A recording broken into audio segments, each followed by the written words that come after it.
Hi everyone, I'm Shauna and welcome to the channel. In today's video, we're going to be talking all about motivation. How do you stick to your no buy or low buy or whatever project you're working on? How do you stick to that for an entire year? Let me just put back on my glasses. This is a very real problem, or at the very least, something that I think is worthy of considering. And I think that if you've been on a no buy before or a low buy, especially for the first time, you run into this. How do I finish this? How do I make this work for me for an entire year? And I think that's true of anything that you want to make work for you, whether that's working out, moving your body, or eating a certain way, taking up a new hobby, learning a new language, whatever it is. How do you do that thing for long term? Motivation isn't consistent.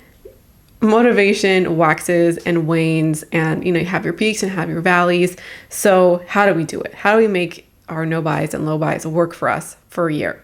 Or at the very least, if not, stay high, how do we stay consistent? In my opinion, there are two main categories that affect motivation. The first are things that derail you and things that can detract. And we're going to get into examples of this. And then there's the opposite. What propels you to do better?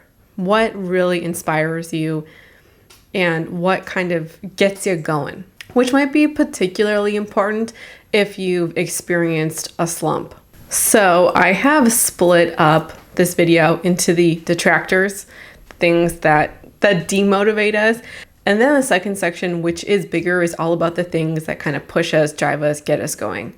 Now, before we get into that, I personally think that we will experience the biggest success the more that we can de-emphasize willpower. If we rely on willpower, I think we're in for a struggle. And so I think a lot of the solutions are going to be about how do we stay consistent, although that's not everything. There's more than that in here. So if we can remove willpower from the situation and try and prioritize consistency, or how to figure out consistency, I think we'll be better off. So let's talk about the negative effects first, the things that detract us or that can derail us and demotivate us. The first one, the title on the screen, is going to be all about the spirit of the no buy. But before we get to that, the problem I think that can really demotivate is a project or a no buy that is too rigid, that is inflexible. The answer is to build in flexibility, which is what the spirit of the no buy means, and we'll get to that. For a lot of people who go on a no buy, they define rules, and I've been there. This is what I've done as well. We've defined rules for literally everything out there. For every category, either how much we can spend or what exemptions are. Like we're defining both ends, what we can buy and what we can't buy. And part of this was because I didn't trust myself to make a choice. Like if the moment came up, I didn't trust the choice that I could make because I just wanted to buy something. And I think the second related point is that we want to find a rule for every possible circumstance out there. We want to be prepared AF. Maybe this isn't really about like avoiding a surprise situation. It could be, but I think it's just wanting clear rules so you know what's right and what's wrong. Like you want things to be black and white. If you say you can only spend $600 or $200, you either spent it or you didn't. Or if you say I cannot buy any home goods without exception, you either are buying a home good or you're not. Like it's very clear, very black and white. So you know what your goals are, what your rules are. They're very clear and you follow them or you don't. So when you go to a store and you see a really beautiful mug, even though you want it and you have no homewares as a rule, you know you can't buy it. And if you do, you know you've broken your own rules. And so there's kind of two problems with this. The first is that while this is not everybody, I think this is the majority of no buyers, people who go on the no buy, is we create rules for everything, like literally everything in our lives. And we cut out basically everything. Fashion, beauty, skincare, home goods. Sometimes I've seen traveling, even hobbies or sports or games. Like there's so many things that we've just removed from our lives, or we've removed everything but, groceries, your bills, like your rent or your mortgage, your electricity. Maybe you keep your Netflix or cable, your phone, those kinds of things. Everything else is taboo. Sometimes people will keep in budgets for eating out, but are eating out in specific, I've seen time and time again, people are like, I have this budget for eating out even though I don't want to, but my partner likes to eat out, or I can't quite kick the habit. So all I'm trying to say is that we remove all the spending in literally every category, where we suck the fun out of life because we can't buy anything, and I mean anything. And there is some merit to that, especially if you're in a really significant debt situation or really severe financial situation. I can get that. But if you set up a no spending policy for the majority of your life without any practice on not knowing how to spend, that is where I think the downfall of a lot of people is. And I've talked about this before. And this lack of flexibility without any testing or any easing in can cause a lot of folks to break their no buy, because we just don't have this kind of experience, and we have bad habits, shopping habits that we have not changed out with good ones. And I'm going to link in the cards number one reason we break our no buys. And the reason why I've kind of put this into the spirit of the no buy is that this lack of flexibility can make us feel like shit about ourselves. Like we can't do it. Also, I think it's creating a situation for a lot of people where breaking it is likely, especially when this kind of situation really rests on willpower, because we've set up rules that are really difficult for us to follow, especially in the first couple of months. That's what relies on the willpower, is that you don't have the good habits yet. So you are literally having to will yourself to not buy something. And we've gone from one extreme to the other without the support, let's say, of the good habits. And again, I didn't like that video. Or by habits or flexibility. My suggestion for this to overcome the inflexibility could be to ease your way in, to really focus on habits in the first couple of months, but also before you make a purchase.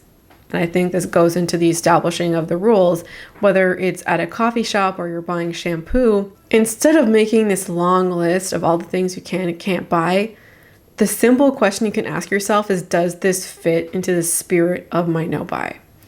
And this, would involve making goals and, creating a why, which we'll talk about. But if you ask yourself and you turn things into, does this meet the spirit of my no buy? This is kind of like my interpretation, or I'm borrowing this from the legal realm, when there's the letter of the law and then the spirit of the law. When we're talking about Supreme Court cases, or maybe not even Supreme Court cases, but when we're even talking about legal precedents, or if we're talking about changing a law, let's say applying privacy law to the internet for the first time. Privacy laws had no conception of the internet or online life when they were created. So if we're going to be revising or looking at privacy laws or accusing somebody of breaking a privacy law, we have to consider what was the intent or the aim or the goal of the law when it was written, opposed to following it letter by letter. How many of you have been speeding 10 or 20 over on a quiet side street, no lights, 3 a.m., nobody around, and you get pulled over by the cop? Yeah, you were speeding, but were you putting anybody in danger? And that's a letter of the law versus the spirit of the law. So if you consider the intention in which you created your no buy, whether that's saving money, minimizing the things that you own, developing good shopping habits, you can consider those goals and your why. Does this capture the spirit or the intent of why I went on the no buy in the first place? And I think for some people that might be really helpful.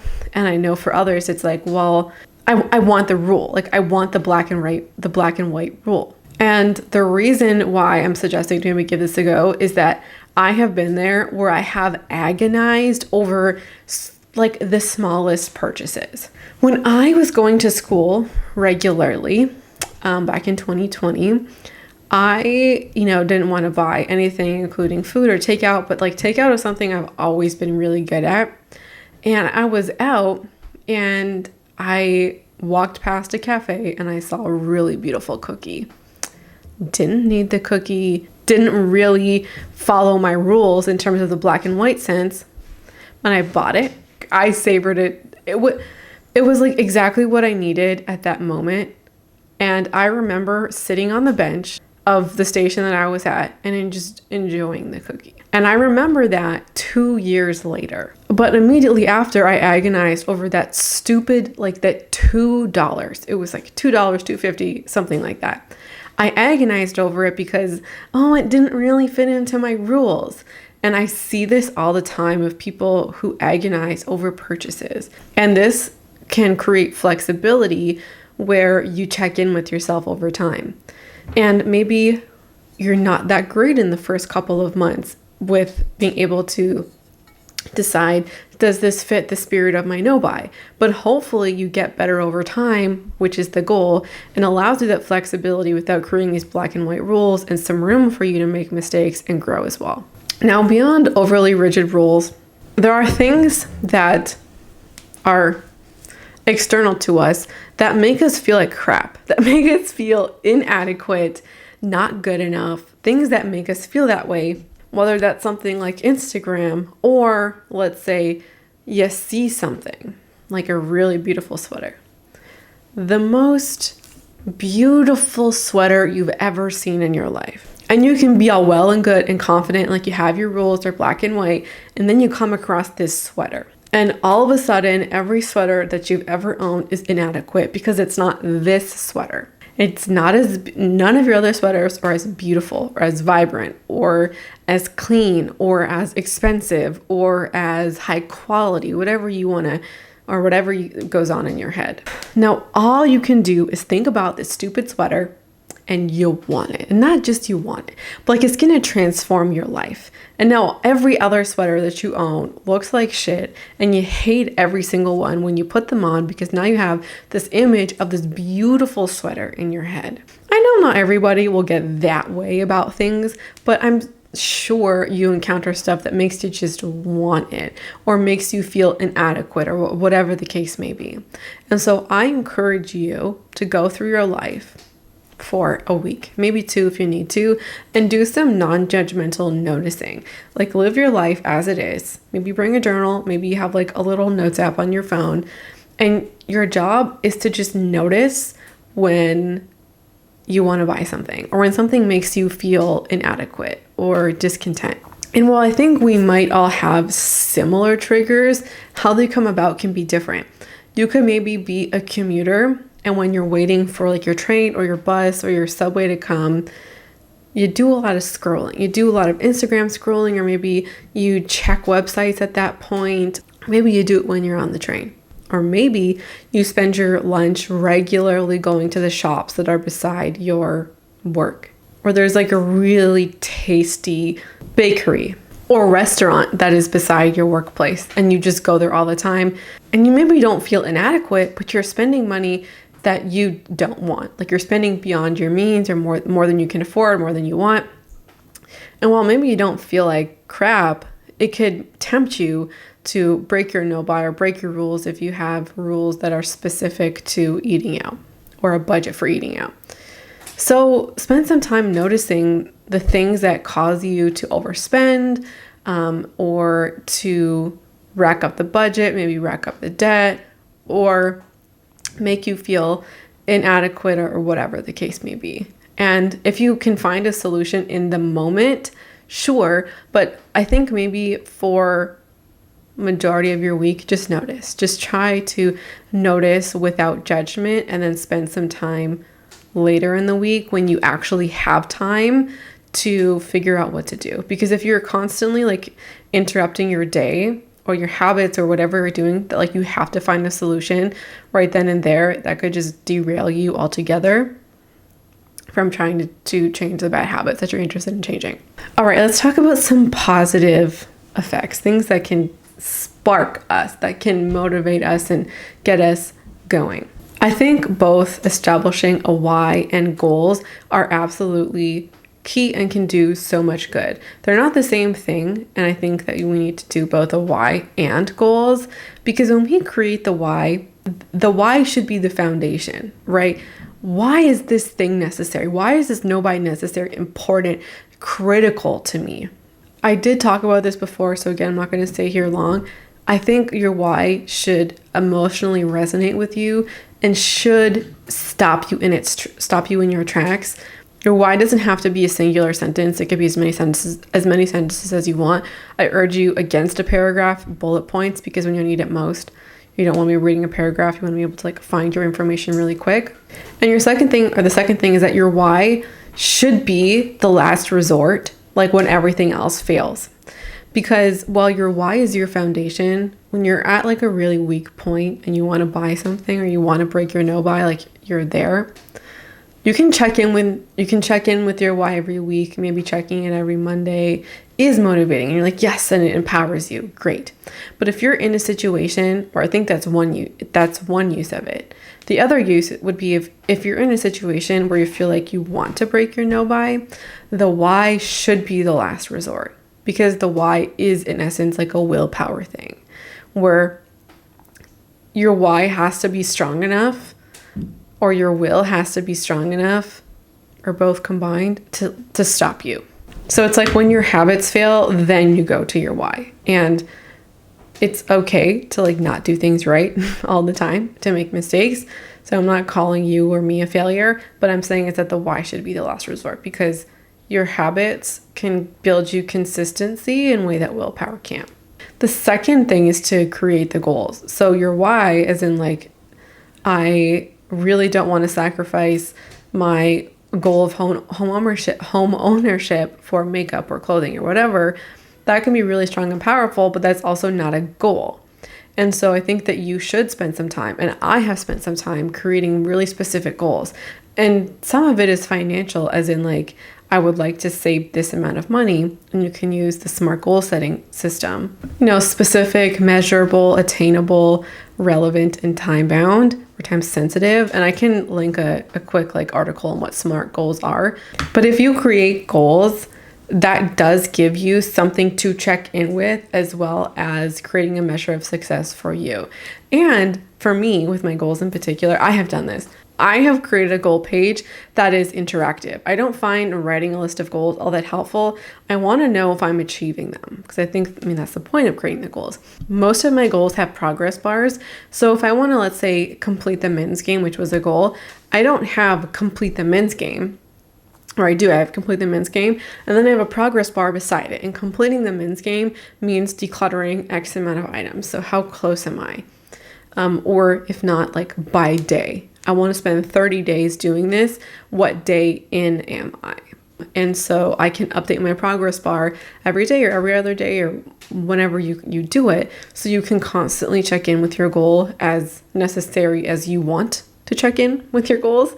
And then you also get the satisfaction of the progress bar, which I love. When you have something that is tangible, I want to save $600, that one is really easy to see success. But I know that there are others, I want to launch a business.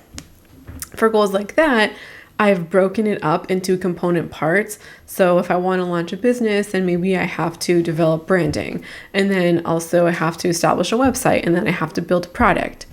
And so if the sub goals are too many, then I'll make each of those their own goal.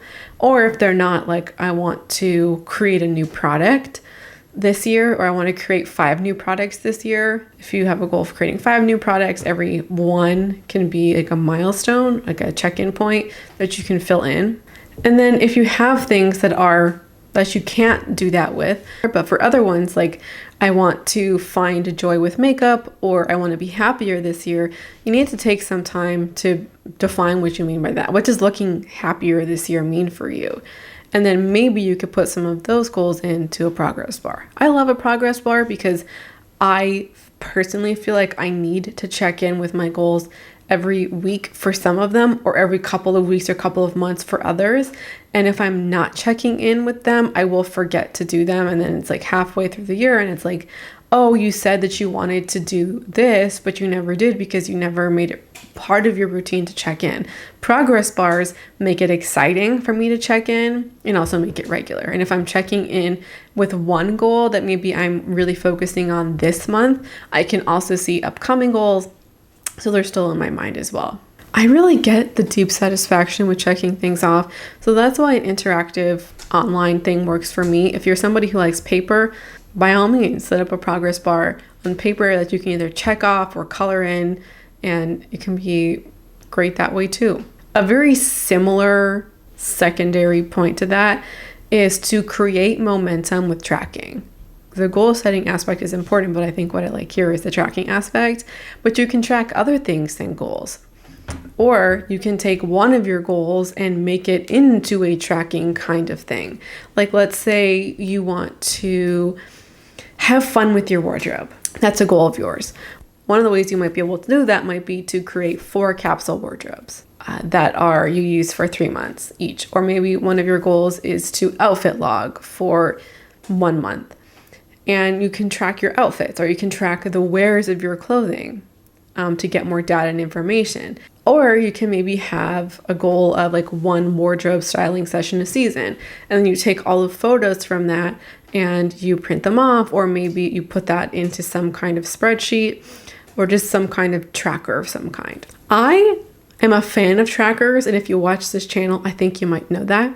If you are into tracking, my recommendation would be to have a short-term tracker and a long-term tracker. What I mean by that is there are certain things, like a makeup inventory as an example, that you don't check in with every week or every month. You check in maybe 3 times a year at most, or maybe 2 times a year. So that goal, because you're only checking in every few months, that might not provide the motivation for a year-long no-buy as you might want, because you're only checking in 3 times in a year. And then my second suggestion might be to have a more regular tracker, something that you might check in with every week or every couple of weeks. For me, I have a wardrobe tracker, which I love, and I've been doing it every day since October. And I track how many times I've worn all my clothes, and then that will also calculate the cost per wear, which I love. And I don't update that every day. I think I update that like every 2 to 3 days. I also track everything that comes in and out of my home, which again is not something I have to track every day because things aren't coming in or out of my home every day. By having the more frequent option of every week, combined with the more long-term option, I'm constantly being reminded of my goals and I'm checking in with them regularly, and I get to see how I'm doing, and that provides me with motivation. Like if I'm over consuming products, even if they're gifts, it's like, okay, even though I did not select these for myself, 25 things came in this month, when in order to meet my overall goal, I need to bring in 15 things. That means next month and the month after that, when I have more control, that means I need to be more selective about the things that I bring in. And it gives me data, and it really keeps projects and goals at top of mind, which I love. And I am really motivated by tracking things, and I'm always like, what thing can I track next? And I'm consistent with everything. I track my reading, I track my wardrobe, I track my makeup, I track things in out. If you can think about it, I'm probably tracking it. Another suggestion is to gamify. And there are so many ways to gamify your no-buy, but I think that there's a lot of hesitancy about this because when people are on no-buys, I often feel like there's like a punishing aspect to it, where it's like, I have overspent, or I have overconsumed, or I have debt, or I filled my house with things I don't need. Whatever the case may be, it's like, I don't deserve to have fun with this. And like the no-buy is the punishment for bad behavior. I really hope, if this is your view, I can encourage you to perhaps change your mindset. If you hold this mindset, then I feel like the no-buy becomes a punishment. Whereas I see it more like an opportunity to change some really major things about yourself for the better. And to me, that's exciting, to make these kinds of changes and to see them and to see growth. I love that for myself, and I love that for everybody who has talked about how their no buy or their low buy has changed their life, and I want that for you. And if that's something that you want, and I just think it's a little bit harder, especially to see your no buy as something positive if it's kind of like a punishment for you. So gamifying can be a way to remove the punishing aspect, and or even if you never held that view, to just kind of make it fun. So there are lots of apps where you can track habits. A personal favorite discovery of mine is Habitica. It's like a video game format, and the premise of this is simple. You get coins for fulfilling good habits, and then you lose coins and like health for negative habits. And you also get like experience points, and then you can use your coins to buy rewards, and you can also set up your own rewards on Habitica. So you can spend 100 coins to get this real thing in real life for completing these kinds of habits. You can also go on quests and hatch pets. I think it's kind of fun, and that to me is like one of the best gamifications out there. There's also, they call it self-care, but I think this can also fall into the realm of habits. It's called Finch, and I just have it here now. You basically hatch a pet, and you can do a lot of things with it. That's mine. You can go on adventures, and basically you do tasks in real life. So like one of them is afternoon reflection, thought dump, and there's lots of things you can do, and then you get rewards and points to help your pet. I think that's really cute, and another way to do that. I want to use this as a segue into habits, because the way you shop and consume, that's a habit. And we've established, and whether or not we want to admit it, we've established habits, both good and bad, with consuming.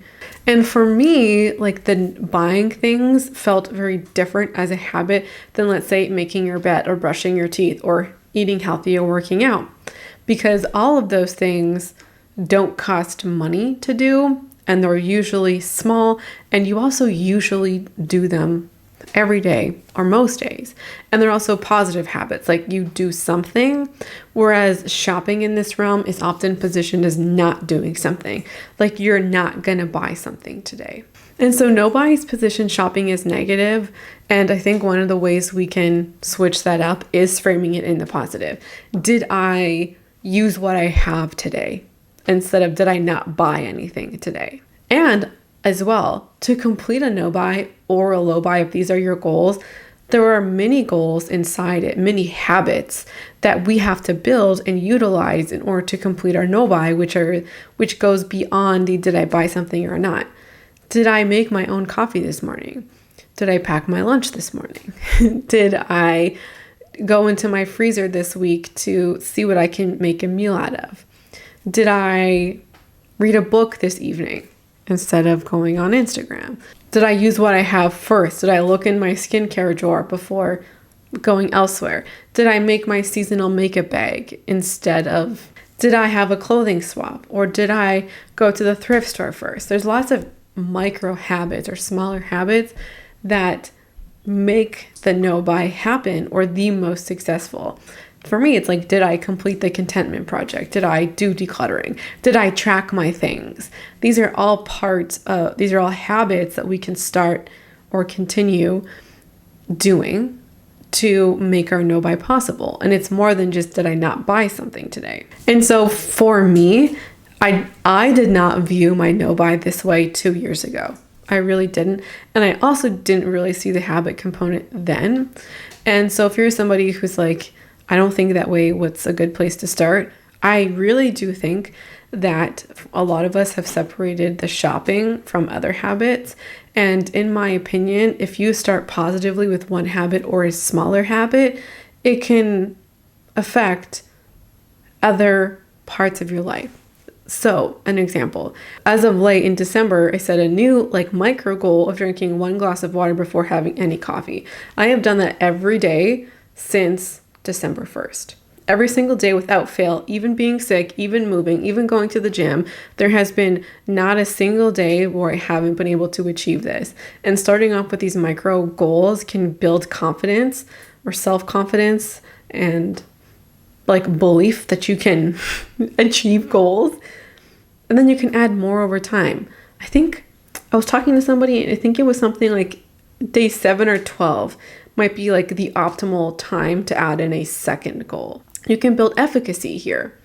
So by starting with those things, although they don't seem all that relevant to the no buy, can help us feel confident in our ability to achieve goals, and then we can add in our bigger one. And so we can break down our no buy goals and start with some of the smaller ones, making your coffee every day instead of buying your Starbucks every day, or whatever the case may be.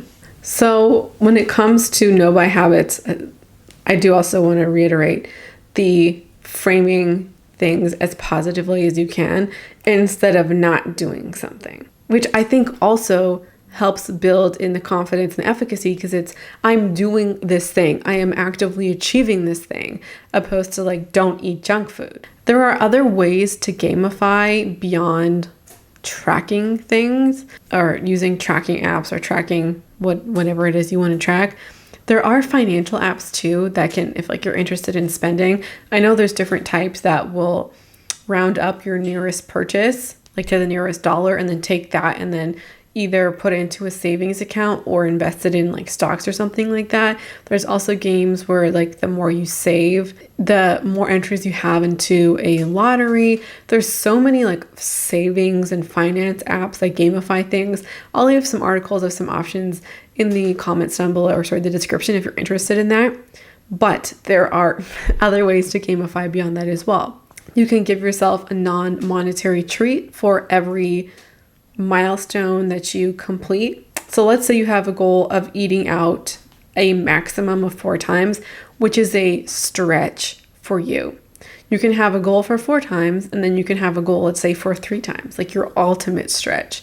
This could be the thing that you might use to like get past the first couple of months, or even one for mid-year. And the reason why I suggest something like this is that I think for a lot of us, we struggle with self-care, and this could be a really great way to like force ourselves into self-care and make it something to look forward to. So maybe your goal after your month of hitting the 4 months could be like a spa night with your nicest bubble bath and your bath soak and your bath bomb. Maybe you have like a tasty drink that you've made too. Like maybe you have a spirit collection that you don't really use but you love, and you really like making cocktails. You know, this is your opportunity to like make that fancy cocktail with the stuff that you have in your home, to use all of the bubble baths and blush bars that you have, that you've always said like you're saving for a special occasion, but like your special occasion. So this could be the time to use it. Then maybe you do like a face mask and a book, like one book on your shelf that you've been dying to read or has been there. Maybe that's the day that you start it. Or if you hit the 3 times, you make it to the 3 times and you get past the 4 times, maybe you do all that, but you use some of your grocery budget to get like a special meal or a dessert. I mean, I don't have a bathtub, so I can't have the bath. I can do everything else. I know for me, I would make room for ravioli with pesto sauce and then like a strawberry shortcake. That's what I would do. And I think that would be motivating AF. Maybe you have kids. Maybe one of your things that you plan for is if you hit this milestone, you can have your spouse take your kids out, maybe your mother-in-law or your friend or whoever to take your kids out. Maybe they take them for the night. Well, you either have a night in or a night out, whatever you want. Maybe you want to go out. Maybe you want to spend more time with yourself or with your partner or with a girlfriend, and you don't really make that time for yourself. Use your no buy as a way to give yourself that time that you so deserve. Another tactic that I really like, which is not my own, are folks who kind of use empties as a way to give yourself budget. So You can figure out how much you want your empties to be worth. Maybe skincare empties are worth, let's say, $5, and then makeup empties are worth $15. This is just hypothetical.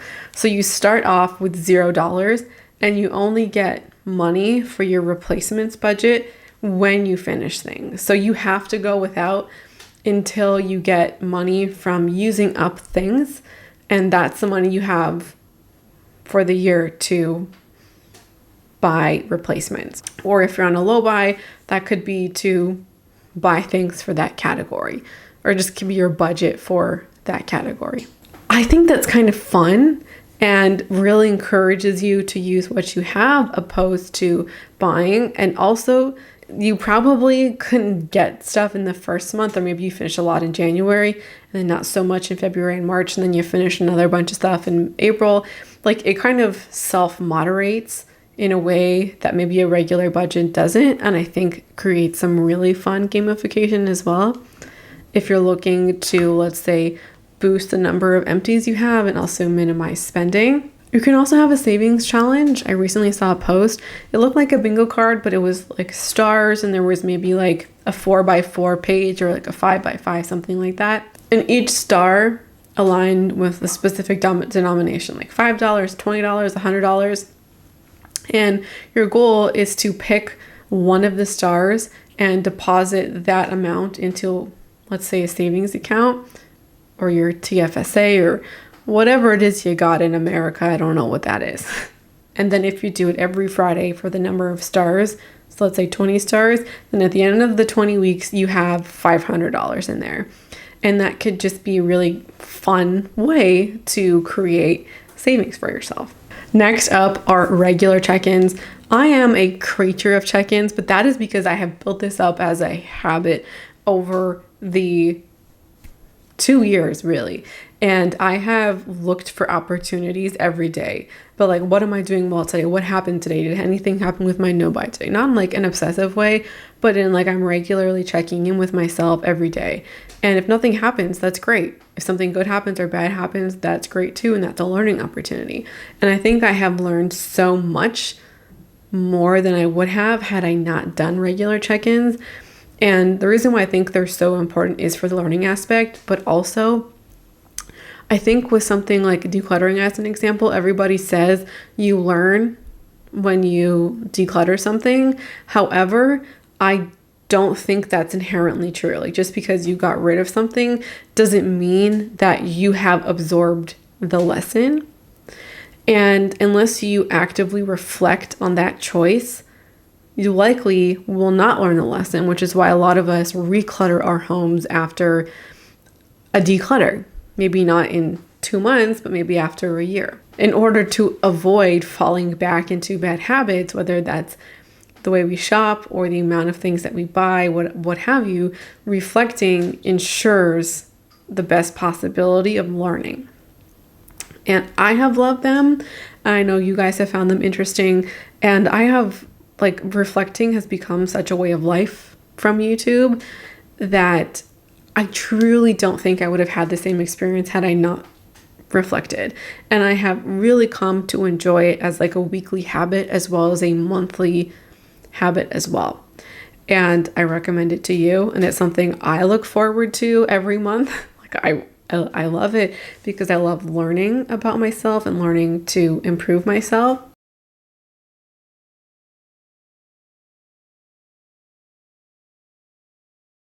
So you can build this into your life independently and privately, or you can do this publicly. You can reflect on your personal Instagram, or maybe create a public Instagram or a YouTube channel and to share your journey, because like, that was me. I started YouTube not because I thought that people would like me.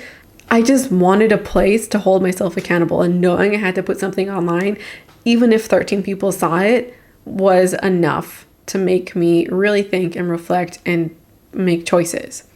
And I encourage you to do that if something that you are inclined or interested in doing. You know, not everybody wants to start an Instagram account or a YouTube channel, but that's something you were thinking about, do it. The last thing is to find your support. Instagram, Reddit, YouTube, Find the people who align with your beliefs, follow them, interact with them, join communities, and be part of them. I have found people through this platform, like people, my friend Courtney I have found people who I talk to weekly, if not daily, about some of these thoughts, some of the things I'm struggling with, who like I would not have met otherwise. And then I'm also engaged in other people's communities on Instagram, but also in communities like Reddit. Reddit is a great place as well. There are communities like r/nobuy, r/makeup rehab, and r/shopping addiction are just groups where a lot of people who think like me and might be thinking like you, and you can write your own wins and share them there if you're interested, and read other people's wins and struggles. And it's a place where you go, holy crap, I'm not alone. There are people like me who are struggling just like me, or succeeding just like me, or have knowledge that I don't. That is powerful. Find your community. And if you're here, I hope you're part of one that you enjoy. You can also belong to more than one community and have more than one outlet. And I also think that finding communities for hobbies can be equally as important, and also take our minds off of consistently just thinking about the no-buy. And I love that personally, and giving myself something else to do. And I have loved being a part of book clubs, but I haven't for almost 2 years because of COVID. And I'm now like actively looking to be part of one again. Like I love that community so much, and it nourishes me in a positive way. And I think our lives beyond our no-buy and encouraging our habits that way is so important too. In a secondary point, finding your community could be like finding your people in terms of books that people have read or articles people have read. I know it might sound counterintuitive or not like you're finding your people, but I love reading books on like minimalism or slow living or contentment, that kind of realm of things, to hear what other people are saying, people who think like me, people who came before me, people who live different lives than me and outside of where I live and have different thoughts. That inspires me to keep going, especially if I've lost momentum.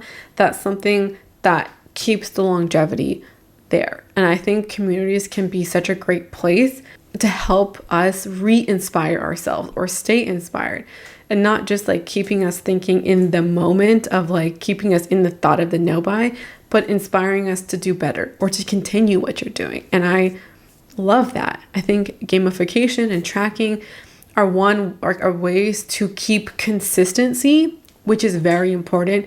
But I also think that to keep things going, to keep momentum going, fun should be a part of it. I really, really believe that. So I think we should have fun in our lives and in our no-buys where we can. So that's it for me today. A really chatty video, but like, do you expect anything else from me? So that's everything from me today. I really feel like I could talk so much about this. I probably could have talked about another 10 things. Maybe for another video. We'll see. I'd love to hear your thoughts on this topic as well, because I know there's so many of you who are on no-buys and low-buys now, or have in the past, or on multi-year no-buys or low-buys. I would love to hear all your feedback in the comments about tactics you use to keep motivation high when you're on a no-buy or a low-buy, or to keep the project consistent for the year. Or what are you using in your no-buy or low-buy right now? Love to hear it. Thank you so much for watching, and I hope to see you again around here soon. Bye.